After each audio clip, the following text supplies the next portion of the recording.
Okay, Mr. Widget, I have a few things to go over with you. Great. How is the audit going? ISO is much easier now that we are not required to have any documented procedures. Well, that is just it. I have identified several areas of nonconformity. Clause 851 of the standard requires you to implement production under controlled conditions, including the implementation of monitoring and measuring activities. The required sampling frequency per your customer agreement is 100% sampling and testing, and you are only using 10% sampling and testing according to interviews with your operator. This is a minor nonconformance for now, but if I find later that defective product is being shipped to customers, it may be upgraded to major. Secondly, there is a potential second nonconformance under 7.2. The requirement is that the organization shall determine the necessary competence for employees, evaluate the effectiveness of any training and retain appropriate documented information as evidence of competence.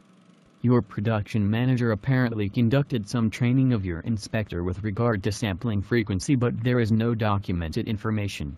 I need to more clearly understand what you require for training, review and documentation, because it is you who defines necessary, but on the surface there is a strong chance this will result in a nonconformance. I am writing a nonconformance under Clause 8.6, Release Activities. The requirement states that the organization shall retain documented information on the release of products and services, and the documentation shall include traceability to the person authorizing release, which in this case is your inspector. Your inspector is not recording objective evidence of his testing activities. I have one other audit trail which may result in a finding. Dave is keeping a customer-owned document in his unlocked desk drawer.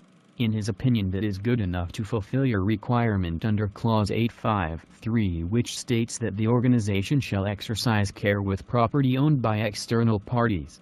If I find later that the contract requires something other than keeping it in Dave's unlocked desk, I will write another finding. So I have 2 and possibly 4 nonconformances, but ironically in my opinion all 4 could have been avoided by use of some sort of written procedure.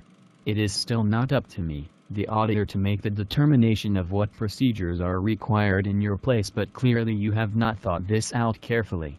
For one thing, your operator and your production supervisor and your design engineer are not even in agreement on what the proper sampling frequency is for this product. You do not have specific requirements for training, and you do not have specific requirements for control of customers' document security. I am having chest pains.